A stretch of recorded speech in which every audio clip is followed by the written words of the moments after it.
Kami bersyukur ya Tuhan untuk karya-Mu dalam kehidupan kami. Karena bukan karena kehebatan kami, Engkau memberikan semuanya bagi kami.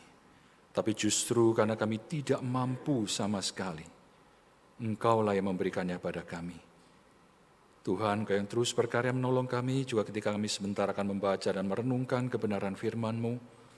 Tuntun dan tolong setiap diri kami ya Tuhan, mampukan kami untuk boleh hidup dalam kebenaran-Mu. Juga untuk hamba-Mu yang lemah dan terbatas ini, Tuhan Kau berkenan memakainya bagi kemuliaan nama-Mu. Demi Yesus Kristus kami berdoa. Amin. Mari bersama-sama kita akan membaca firman Tuhan dari 1 Petrus pasal yang pertama. 1 Petrus pasal yang pertama, ayat yang ke-3 sampai yang ke-10. Slide-nya tolong bisa dimunculkan. 1 Petrus pasal yang pertama, ayat yang ke-3 sampai yang ke-10, kita akan baca secara bertanggapan. Saya akan mulai ayat yang ke-3, Bapak Ibu ke-4, peterusannya bertanggapan sampai ayat yang ke-10. 1 Petrus pasal yang pertama, ayat ke-3, demikian firman Tuhan. Terpujilah Allah dan Bapa Tuhan kita Yesus Kristus, yang karena rahmat-Nya yang besar, telah melahirkan kita kembali oleh kebangkitan Yesus Kristus dari antara orang mati, kepada suatu hidup yang penuh pengharapan.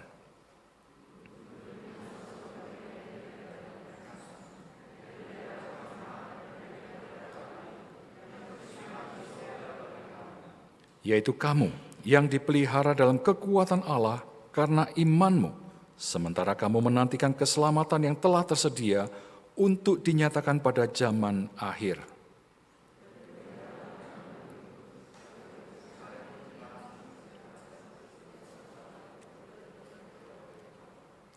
Maksud semuanya itu ialah untuk membuktikan kemurnian imanmu yang jauh lebih tinggi nilainya daripada emas yang fana, yang diuji kemurniannya dengan api, sehingga kamu memperoleh puji-pujian dan kemuliaan dan kehormatan pada hari Yesus Kristus menyatakan dirinya.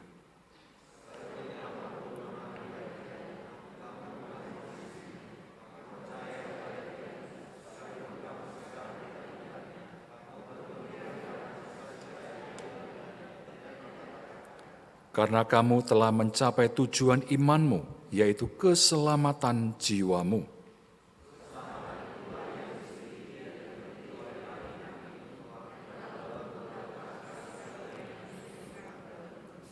Ya, saya yakin Bapak Ibu di antara kita banyak yang mungkin berinvestasi atau selalu memperhatikan harga-harga dari barang ini yang saya tunjukkan ya. Kalau saya boleh tanya, jemaat sekalian ini kira-kira kalau misalnya beli emas, itu pilih yang mana? Yang masih mentah, bongkahan begitu, atau yang sudah jadi batangan begitu? Kenapa? Kan lebih mahal loh. Iya, apa kok enggak mikir yang bongkahan aja kenapa? Kita tahu yang namanya bongkahan cuma emas lah di situ. Kan ada yang lain tuh ya. Ada perak, ada tembaga, mungkin ada nikel, ya macam-macam toh. Kan enak, banyak jenisnya. Kok enggak mau kenapa? Satu tadi dibilang, susah ngolahnya kalau jual semua ini ya. Nah yang dihitung yang mana ini? Emasnya, peraknya atau apa? Beratnya berapa? Enggak tahu. Susah. Nah tapi sisi yang lain kalau kita pikirkan, dari bongkahan ke batangan itu prosesnya gimana kira-kira ya? Tidak pernah punya tambang sih ya, kita tidak tahu ya. Nanti lihat di Google ya. Saya coba membaca secara simpel saja, saya karena bukan orang metalurgi atau gimana, saya coba melihat saja secara simpel. Dan saya amati, satu ada yang mengatakan prosesnya cukup rumit dan harus hati-hati. Karena kalau tidak, akan sangat banyak emas yang akan hilang. Dari proses kalau kita tidak hati-hati ya, mulai dari bongkahan kasar itu sampai jadi emas yang kita bilang murni. Yang kedua, saya rata-rata perhatikan bahwa ada beberapa tahapan yang harus dilalui itu rata-rata menggunakan panas yang sangat tinggi. Rata-rata. Dari satu tahap ke tahap yang lain harus dicampur ini, campur itu, dan sebagainya. Satu, hati-hati. Yang kedua, panas yang tinggi. Nah, ternyata kalaupun sudah jadi seperti yang kita lihat di kanan bawah itu ya. Tolong gambarnya ditampilkan dulu. Ya, itu bisa kalau Anda misalnya disodori barang seperti itu, ini mau beli dah. Anda pasti tanya apa? Asli ya. Coba dicokot itu ya. Ya kan biasanya kalau ada atlet-atlet itu ya udah dapat emas itu ada di gitu ya. Kayak coklat emas itu ya dulu ya. Padahal itu ya. Apakah bisa dicokot begitu ketahuan? Kalau meredel mungkin iya percaya gitu ya. Giginya maksudnya meredel. Anda bisa enggak lihat di situ kira-kira angka yang tertulis di situ 100%? Pernah lihat emas 100%? Tidak ada. Kenapa? Kenapa? Mereka tidak berani mengatakan 100%, 99,9%. Lah 0,1% di mana? Ada kemungkinan bahwa emas yang dijual itu memang masih ada campurannya. Mereka tidak berani bilang 100%. Sekalipun yang dijual sudah batangan itu ya.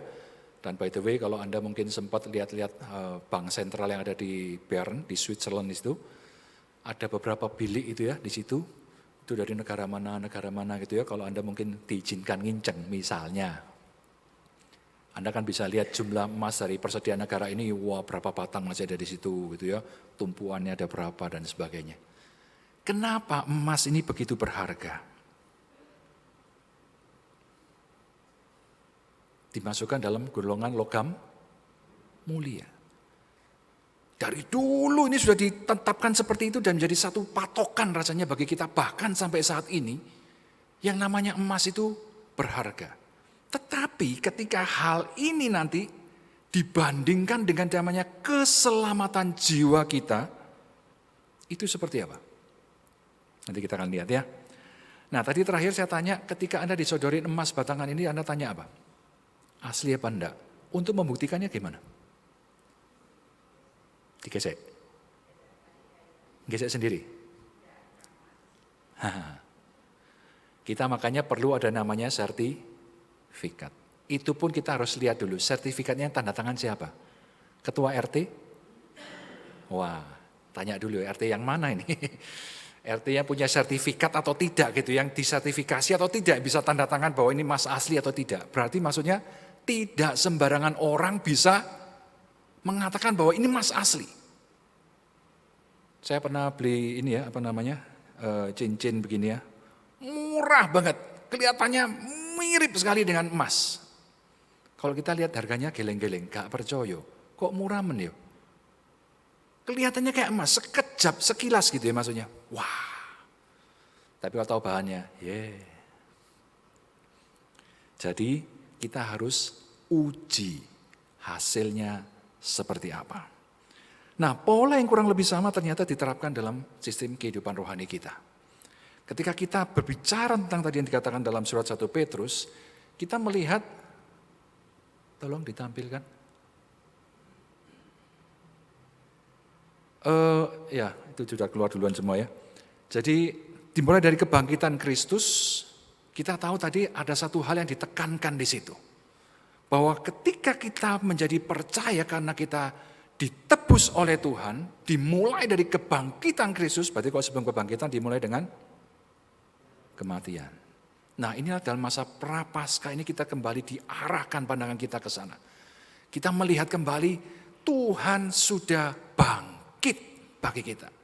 Nah ketika dikatakan itu kita diberikan apa? Ayatnya tadi. Diberikan apa? Sudah lupa ya tadi teksnya ngomong apa ya. Kepada suatu hidup yang penuh dengan pengharapan. Ayat keempat, untuk menerima suatu bagian yang tidak dapat binasa, tidak dapat cemar, yang tidak dapat layu, tersimpan di surga bagi kamu. Makanya saya tunjuk itu kepada kekekalan. Nah ketika hal itu terjadi, kita mungkin bertanya-tanya, Lah terus kenapa masih harus dicobai? Harus masih mengalami pengujian istilahnya, saya katakan secara positifnya. Perlu diuji? Dan bagaimana diuji? Seperti Mas tadi, disodori Mas. Kamu percaya ini Mas? Tes dulu. Sama. Kamu orang Kristen. Setiap orang bisa ngaku orang Kristen. Tes dulu. Kamu bagaimana hidupmu? Nah, ketika jalani hidupnya seperti apa?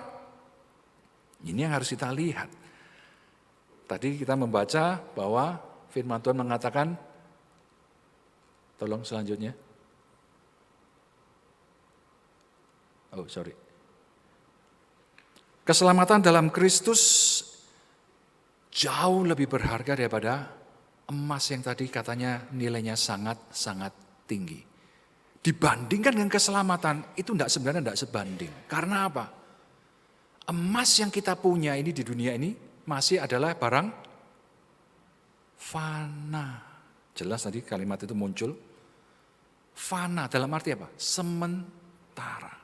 Sedangkan keselamatan jiwa kita yang diberikan oleh Kristus adalah kekal. Dunia yang berbeda. Satu memang tinggi berharga, betul, nilainya luar biasa, tapi itu sementara. Memang sekian lama emas ini menjadi komoditas yang begitu penting, sekian ratus tahun mungkin ya, sudah mungkin 1000 tahun. Tapi sampai kapan? Apakah nanti masih tetap emas? Saya tidak tahu. Kita tidak tahu. Bisa berubah dalam waktu-waktu selanjutnya, kita tidak tahu. Hanya sementara. Tapi yang namanya keselamatan jiwa kita yang dijamin oleh Kristus itu tidak terbatas oleh waktu. Dan perlu perhatikan, ini menyangkut hidup kita. Dan ini dikatakan itu dijamin oleh Tuhan. Ayat 4 tadi dengan luar biasa mengatakan tidak dapat binasa, tidak dapat rusak dan sebagainya. Itu hal yang luar biasa yang kita dapatkan di dalam Tuhan. Nah, saya ingin mengajak kita melihat satu perspektif dulu. Kenal nama-nama ini, orang-orang ini? Pernah ikut main? Nampel doa angel gitu ya. Secara pribadi saya belum pernah ketemu beberapa pribadi ini, tapi saya cuma ngikuti aja ya, suka main tapi enggak pernah itu ya. Yang kita kiri kita lihat namanya siapa? Lindan, sudah pensiun ya. Yang sebelahnya tengah itu Mas Taufik ya. Yang atas, kanan atas yang itu pakai jaket kuning siapa? Lee Chong Wei. Dari mana? Malaysia. Kalau bawahnya itu? Kebuangan enggak tahu ya. Siapa? Rudi Hartono. Masih hidup loh? Masih. Beberapa rekan sudah meninggal, dulu dari Malang ini ya, meninggal. Beberapa legenda bulu tangkis itu datang. Saya ingin bertanya begini, kenapa mereka disebut pemain yang terkenal? Atau pemain badminton yang hebat? Kenapa?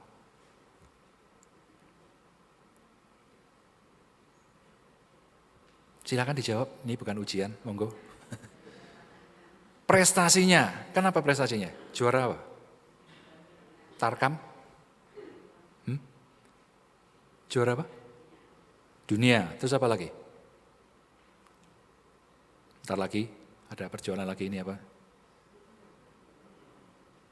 Maret biasanya, juara apa? All England. Juaranya cuma sekali? Berkali-kali. Jadi kalau ada orang misalnya seorang atlet, datang, wah bawa raket, wah keren. Ngaku, wah aku bisa main luar biasa. Kita mikir apa? Siapa kamu? Aku mau main bulu tangkis hebat. Tahu dari mana? Prestasimu apa? Lu aku juara di kampung itu, juara di kampung itu. Ya lawanmu sopo? Lek anak Cibaruisan geplek kok yo. Jangan ngomong kamu juara badminton gitu ya. Saya pernah berjumpa dengan beberapa orang yang mengaku bisa main. Wah pemanasannya luar biasa gitu ya, waktu saya dulu sering kalau ke hall gitu ya, wah pemanasnya luar biasa. Begitu dia pukul kok saya langsung tahu, wah ini gak bisa main ini hari ini. Gayanya itu wah pentang-pentang luar biasa, itu senam. Gepuk kok kayak setengah mati, waduh, aku bisa main. Ada teman-teman saya dulu gitu, aku bisa main di lapangan badminton, saya melihat mereka main. Kentul, lagi main badminton apa pemanasan pakai raket elengan nih. Gimana sih ini? Orang-orang ini bisa mencapai level yang luar biasa seperti itu. Lindan juara dunia sudah berapa kali? Langganan, belum lagi All England. Taufik Hidayat kita tahu legenda bulu tangkis kita pernah juara olimpiade, pernah juara dunia pernah ya? Saya lupa. All England pernah kalau nggak salah, beberapa kejuaraan. Lee Chong Wei juga pernah peringkat 1 dunia meskipun apes ketemu Lindan melulu di final kalah melulu. Rudi Hartono tak terbantahkan lagi. 8 kali juara All England. 8 kali. 7 kali berturut-turut cuma kesandat sekali menang lagi. Makanya dia pegang gelar pemegang rekor dunia. 7 kali sebelumnya sudah ada pemain Denmark yang pernah menyamai. Dia samai, kemudian dia masuk lagi sekali sehingga dia menjadi legenda. Pertanyaannya, bagaimana mereka bisa sampai ke level itu? Jawabannya jelas, latihan. Nggak bisa ditolak. Pemain-pemain top dunia ini mereka punya schedule-nya sendiri dalam kehidupan mereka. Mereka bukan berkata, aku sudah di peringkat pertama dunia, sudah juara dunia berapa kali, santai nanti gampang turnamen berikutnya enteng aja. Aku tak makan tahu campur sih yo, aku tak leha-leha dulu, aku tak keliling dulu, makan ini itu enggak disiplin sama sekali, buang semua. Enggak ada itu. Dan saya pernah berjumpa dengan mereka waktu habis bertanding, dipanggil sama pelatihnya, Harry Ipe itu ya, sang naga itu, dipanggil. Saya kaget, dimarahi di depan orang. Loh kan habis menang ini barusan. Kenapa? Saya tanya, kamu tadi dimarahi apa? Kami dinilai tidak mengikuti instruksi pelatih. Pelatih tadi memberikan arahan begini-begini, kenapa kamu tidak lakukan? Kenapa kamu lakukan ini? Wah, dimarahin. Saya dengar itu. Saya kaget, sampai sekeras itu ya. Dan ketika mereka di hotel pun ada jam tidurnya loh. Dalam hati mereka tidak bisa sembarang keluyuran kemana. Santai, aku besok masih tandingnya masih sore gitu. Aku tak keluyuran, tak tidur malam, tak ke klub malam dulu. Berani kamu lakukan itu, langsung dicoret namamu. Keluar dari turnamen. Tidak main-main. Saya kaget melihat semua disiplin mereka, bagaimana mereka berjuang keras. Untuk apa? Mencapai level itu. Ini baru bisa terbukti. Dalam kehidupan kita sebagai orang Kristen, seperti apa kita?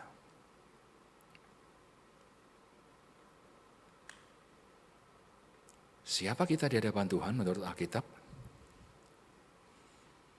Kenapa saya soroti hal seperti ini? Banyak di antara kita, satu entah kita sadar atau tidak, kita seolah-olah tidak lagi menyadari posisi kita di hadapan Tuhan itu sebenarnya seperti apa. Banyak orang mengaku diri sebagai orang Kristen ke gereja, iya. Tapi bagaimana kita menilai diri kita sendiri? Kita tahu, kita sering mendengar bahwa Tuhan sudah mati bagi kita, bangkit bagi kita, memberikan hidup kekal bagi kita. Puji Tuhan, amin. Tapi bagaimana hidupnya?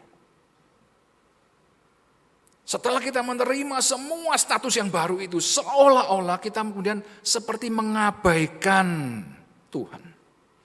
Bukan mungkin seperti, mungkin benar-benar mengabaikan Tuhan. Dalam arti apa? Tidak pernah memperhatikan apa yang Tuhan firmankan. Kenapa? Buktinya apa?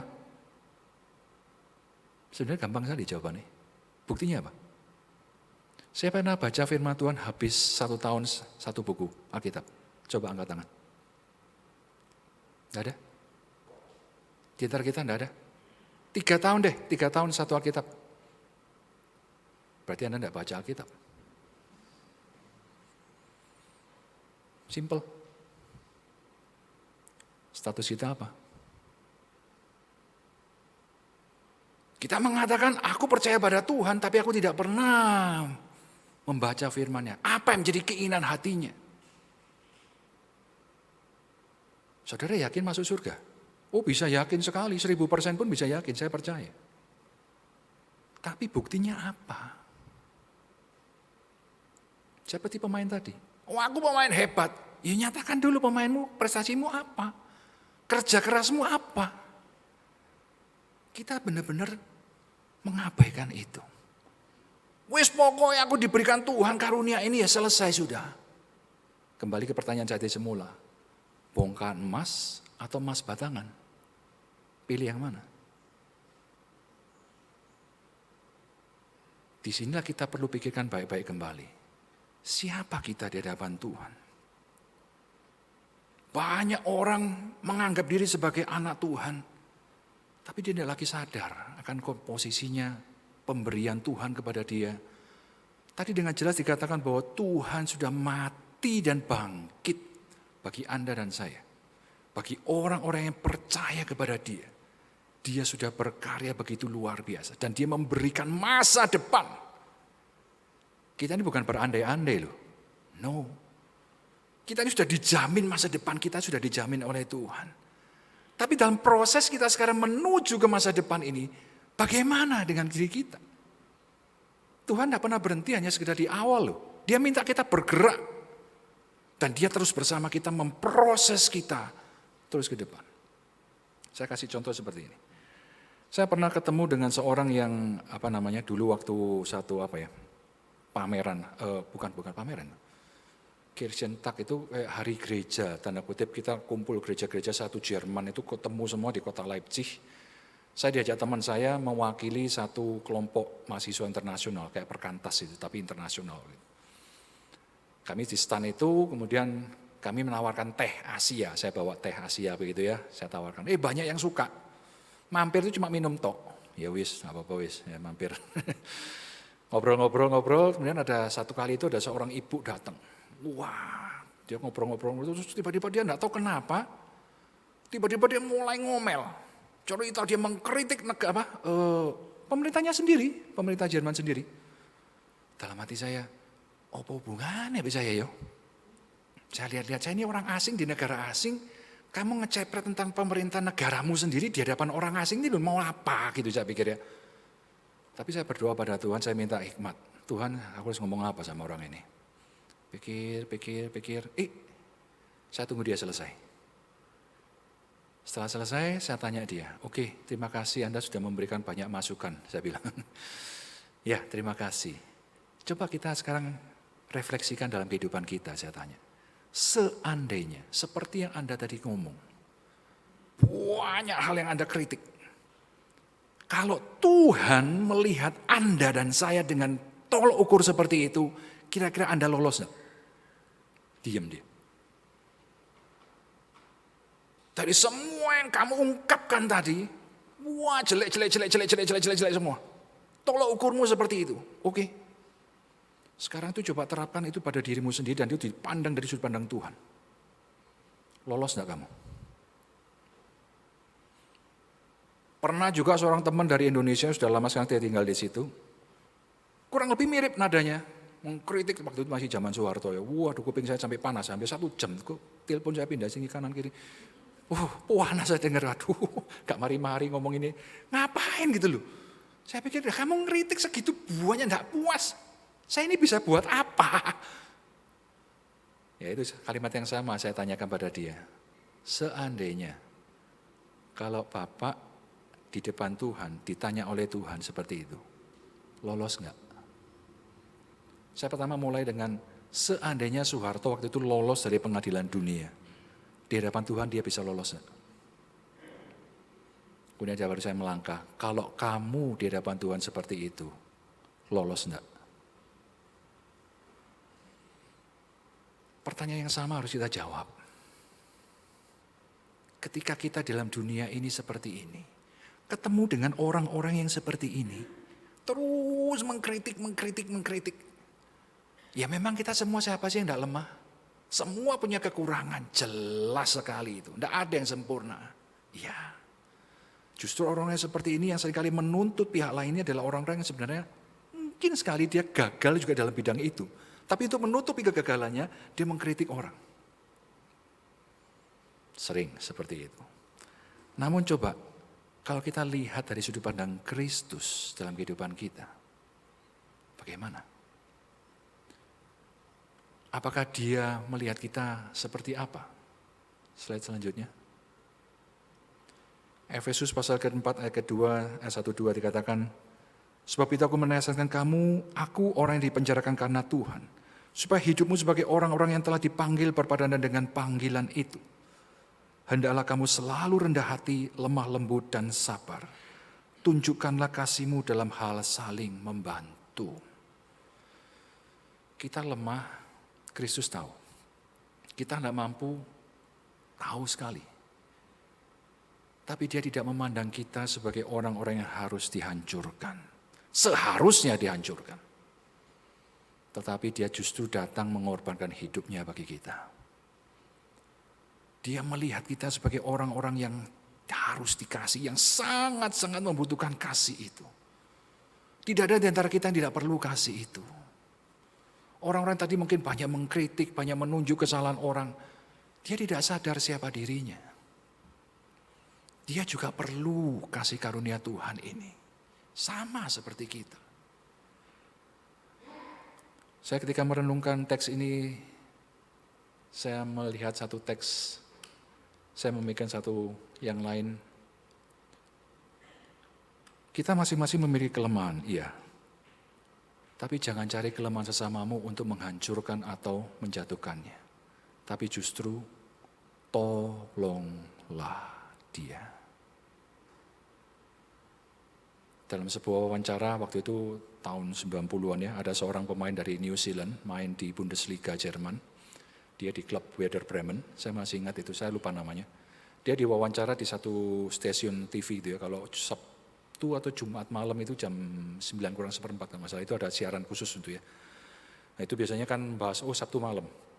Karena biasanya sorenya habis main Bundesliga, nah itu banyak laporan-laporan hasil, analisa dan sebagainya gitu ya. Jadi dia waktu itu jadi tamu di studio, di wawancara. Dia sebagai orang Kristen, dia berani menyatakan diri terbuka, dia orang Kristen. Dia mengutip dari Galatia 6 ayat kedua. Bertolong-tolonganlah menanggung bebanmu. Dan dia katakan, itu yang persis kami lakukan di tim kami, dia bilang. Di sepak bola. Masing-masing satu pemain tidak bisa mungkin mengcover semuanya, tidak mungkin dia bilang. Dia harus ditempatkan di posisinya masing-masing dan di masing-masing posisi ini dia harus saling mengcover. Karena apa? Masing-masing posisi ada kebutuhan dan kelemahan masing-masing. Jadi sama-sama saling harus mengcover. Supaya apa? Punya satu tujuan itu bisa tercapai. Kamu tidak bisa mencalakan, aku cuma main gitu, aku ya tidak mau. Tidak bisa. Ini kamu perjuangan satu tim, dia bilang. Mau tidak mau kamu harus bergerak. Kelemahan rekanmu kamu tahu, kamu harus tutup. Kamu harus berjuang bersama-sama. Dan inilah yang harus kita lakukan. Kita bersyukur sekali bahwa Tuhan melihat kita, menolong kita, menopang kita, membangkitkan kita. Itu satu sisi. Tapi sisi yang lain saya harus ingatkan, jangan anggap remeh karya Tuhan. Seringkali justru yang tadi saya katakan itu, ketika kita sudah mendapat kasih karunia Tuhan begitu luar biasa, kita sekarang jadi anak-anak Tuhan, kita kemudian meremehkan. Dalam arti apa? Ya wes gitu, kamsia Tuhan, aku sudah dikasih kehidupan kekal, ngasih. Hidup sakarepe, tidak pernah baca firman, renungan apa lagi, tapi maunya berkat Tuhan terus datang setiap hari gitu ya. Pelayanan ya apa adanya, dalam arti betul-betul apa adanya. Datang ya wis enggak apa-apa, enggak datang ya enggak apa-apa. Enggak mau latihan, pokoknya cuma mau tampil dan macam-macam yang lain. Sangat-sangat meremehkan kasih karunia Tuhan. Hidup masih dalam dosa, kompromi dengan dunia, gampang sekali. Daripada susah-susah. Ngapain sih? Cuma awan kecil, wis telah cincai lah.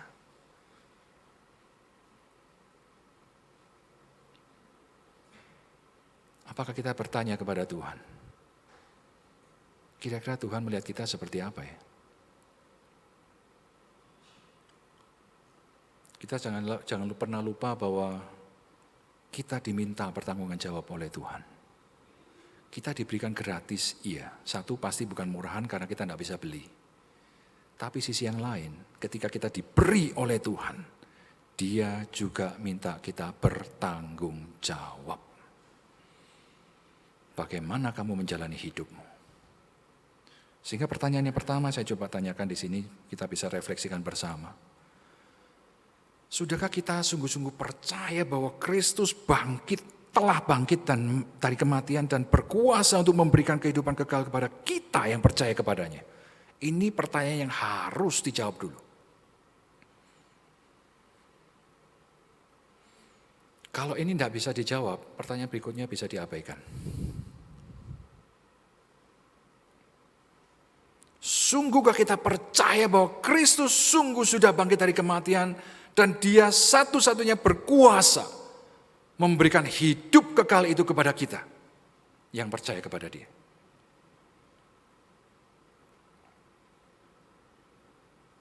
Bapak Ibu pernah ya menjawab pertanyaan survei begitu? Pertanyaan pertama, apakah seperti ini? Terus ada keterangan, kalau Anda jawab tidak, berarti selesai sampai di sini.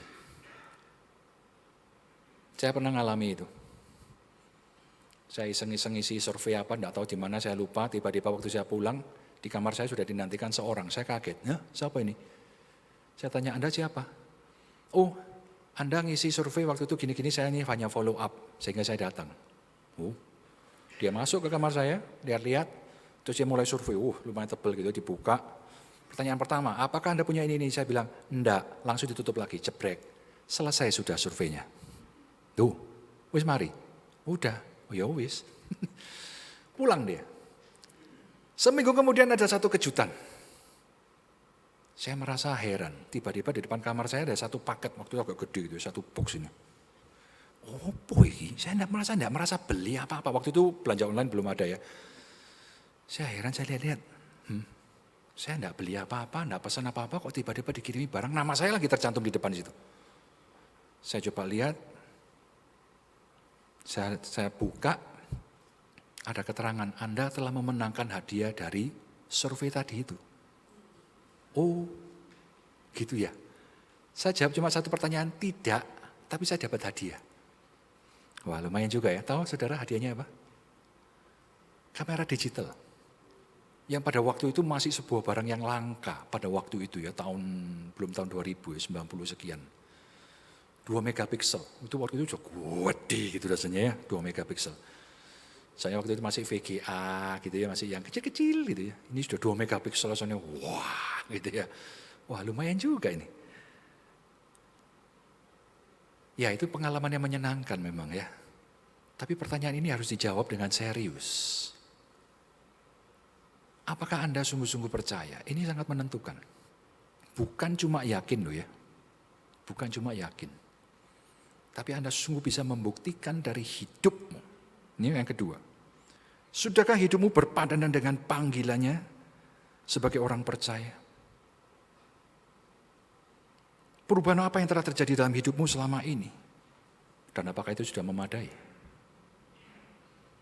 Kalau kita mengatakan diri sebagai pengikut Kristus, anak Tuhan, bagaimana dengan hidup kita? Perkataan kita, tindak tanduk kita, pola pikir kita, terus sama begitu ya. Coba kalau Anda punya pegawai yang kayak seperti itu. Kita kebutuhan meningkat, tuntutan meningkat, pegawainya terus begitu. Kira-kira gimana ya? Itu Anda melihat pegawai. Kalau Tuhan lihat Anda, terus gitu ya. Senang gak ya Tuhan ya?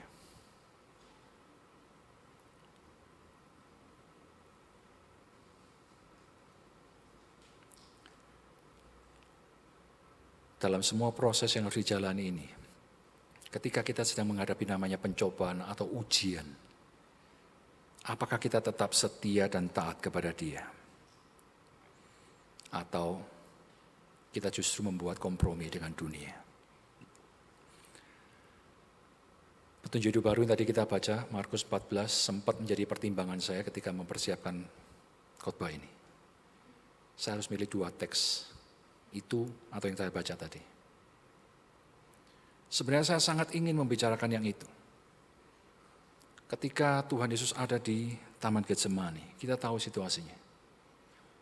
Dia bertekuk lutut dengan begitu gemetar, saya gambarkan. Begitu situasi menekan dirinya. Sampai dia keringatnya dicatat oleh Lukas jatuh seperti tetesan darah. Dan itu ternyata benar darah. Dites secara kedokteran zaman sekarang dibilang iya itu darah. Dia sampai mengalami seperti itu dan dari kalimatnya yang diucapkan sampai 3 kali itu kita sedang melihat. Dia sebenarnya benar-benar di titik terakhir. Seandainya mungkin. Dia sebenarnya kata lain mengatakan, Tuhan aku sebenarnya tidak mau loh. Aku sebenarnya tidak mau ini Tuhan. Seandainya mungkin, biarlah cawan ini berlalu daripadaku. Tapi, bukan kehendakku yang jadi, tapi kehendak-Mu. Puji Tuhan. Pergumulan yang begitu berat, begitu besar dan dia akhirnya harus akhiri dengan penderitaan yang lebih kuat lagi. Penyiksaan, pengorbanan Kristus di atas kayu salib, puncak dari semua yang tak terhinggakan itu. Demi siapa? Kalau kita sekarang bisa duduk enak di sini, ruangan ber-AC, santai, tenang, tidak mengalami tekanan-tekanan apapun. Kemudian kita mengabaikan Tuhan dengan begitu gampang. Pantaskah itu? Bahwa jiwa kita dibayar oleh Tuhan. Bukan dengan emas. Petrus juga yang ngomong itu. Tapi diingatkan apa? Jiwa kita sudah lunas dibayar dengan darah. Darah berarti jiwanya, nyawanya dia ada di situ. Dia bayar demi kita. Sekarang kita cuma diminta, cuma saya katakan. Apakah kita mau menyerahkan hidup kita kepada Dia? Cuma saya katakan, cuma. Kamu tidak diminta mati untuk Dia.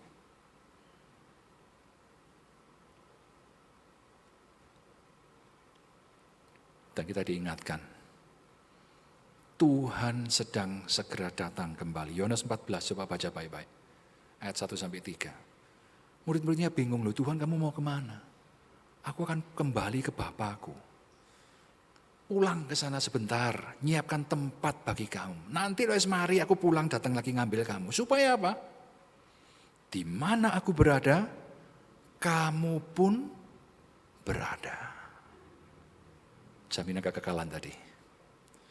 Kita udah disiapin tempat di situ.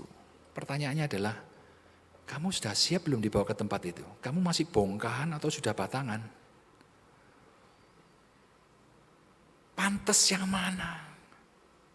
Apakah kondisi kita ketika kita sudah diselamatkan beda ya, jangan dibandingkan dengan yang penjahat di samping Yesus itu ya. Nanti kamu bersamaku di Firdaus. Dia tidak ada kesempatan lagi untuk memperbaiki hidupnya. Ya wis nanti selesai sudah. Tapi yang kita diberikan kesempatan untuk kita diubahkan. Apakah kita mau mengecewakan Tuhan? Pikirkan itu baik-baik. Waktunya tidak lama lagi. Barusan kemarin malam, saya mendapatkan sebuah berita yang sangat mengejutkan. Seorang jemaat kita dipanggil oleh Tuhan dan itu sudah 5 hari dia meninggal tanpa ketahuan. Saya kaget. Loh, dalam pikiran saya, dia tinggal di kampung. Loh orang kampung kan masa bisa enggak lihat sih dia tiap hari keluar apa enggak? Satu. Yang kedua saya dengar dia posisinya di kursi di kamar tamu. Itu di depan saya tahu ruangannya. Jadi kalau kita baru masuk ya sudah dia biasanya duduk di situ. Lah itu di situ tuh loh dia nggak bisa tahu. Yang kedua saya pikir keponakannya datang setiap hari jenguk dia. Ternyata tidak. Jadi ketika ditemukan sudah dalam kondisi sangat mengenaskan. Kemarin baru ketahuan. Loh, maksudnya apa? Tadi saya baru ada informasi lagi, dia ditemukan di mejanya dia, tempat dia duduk, depannya dia ada meja kecil kayak meja tamu itu, ada beberapa makanan yang masih tersisa di situ. Jadi diduga dia mungkin lagi makan, entah tersedak, entah apa dia meninggal di situ. Dia memang sering mengeluh. Ketika kami datang ke sana, sesak napas. Itu berulang kali dia keluhkan.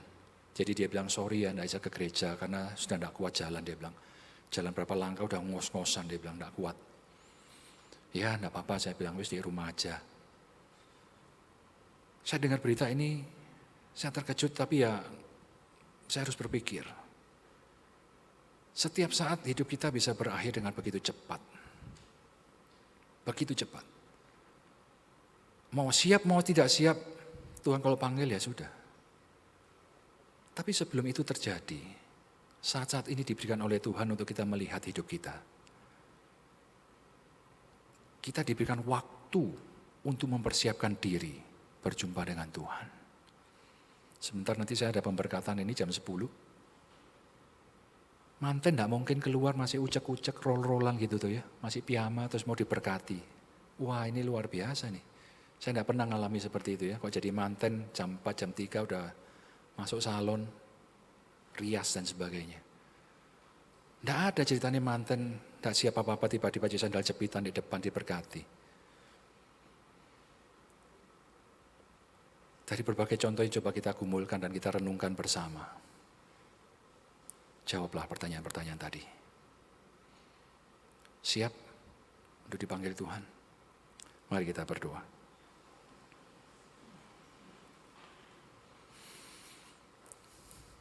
Renungkan kembali, refleksikan kembali dalam hidupmu. Beberapa pertanyaan sederhana tadi. Tapi sangat-sangat menentukan siapa sebenarnya engkau di hadapan Tuhan.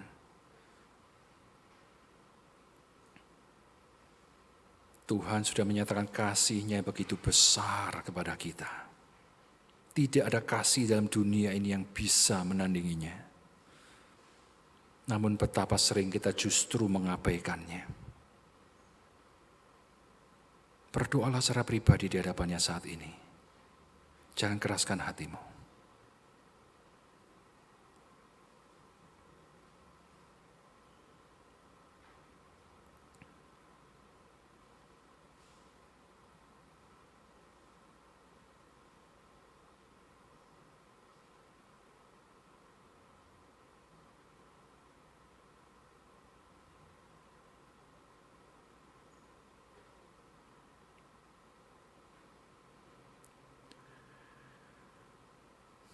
Terima kasih ya Tuhan. Karya-Mu begitu ajaib, begitu luar biasa. Ya sesungguhnya kami masih belum bisa memahami secara penuh ya Tuhan. Namun kami bersyukur Engkau tidak pernah meninggalkan kami sendiri. Sesuatu yang begitu berharga Kau berikan pada kami untuk kami boleh nikmati, kami boleh hidupi. Tuhan tuntun dan tolong kami. Ketika banyak hal terjadi, Kau izinkan terjadi dalam hidup kami, untuk boleh menguji kami, memurnikan kami, supaya kami nanti siap di hadapan-Mu, menjadi sesuatu yang Tuhan pribadi yang Kau inginkan. Tuhan, biarlah apa yang kami lakukan dalam hidup kami, sungguh boleh menyenangkan hati-Mu, membawa kemuliaan bagi Engkau ya Tuhan. Layakkan kami, tuntun kami ya Tuhan, untuk kami tidak mengabaikan atau meremehkan karya-Mu ini. Beri kami kekuatan, dorongan, sukacita, dan kerinduan. Membaca firman-Mu, hidup dalam persekutuan yang dekat dan erat dengan Engkau. Tuhan, tuntun kami boleh hidup sebagai murid-Mu, belajar mengikut Engkau, menjadi berkat bagi sesama kami. Tuhan, tolong kami. Kami tidak tahu sampai kapan hidup kami ya Tuhan. Tapi selama Kau berikan kami kekuatan, kesempatan ini, biar kami sungguh-sungguh boleh hidup bagi kemuliaan nama-Mu. Terima kasih. Tuhan, Kau mengenal hati setiap anak-anak-Mu dalam banyak pergumulan yang ada. Jangan biarkan kami terjerat dalam hal-hal yang fana ya Tuhan. Tapi biarkan Kau menuntun dan memampukan kami untuk boleh melihat hal-hal dalam hal kekekalan. Dan kami sungguh menginvestasikan hidup kami, bekerja dalam ladang kekal ini, untuk memuliakan Engkau. Terima kasih, sertai dan tuntun kami ya Tuhan. Demi Yesus Kristus kami berdoa. Amin.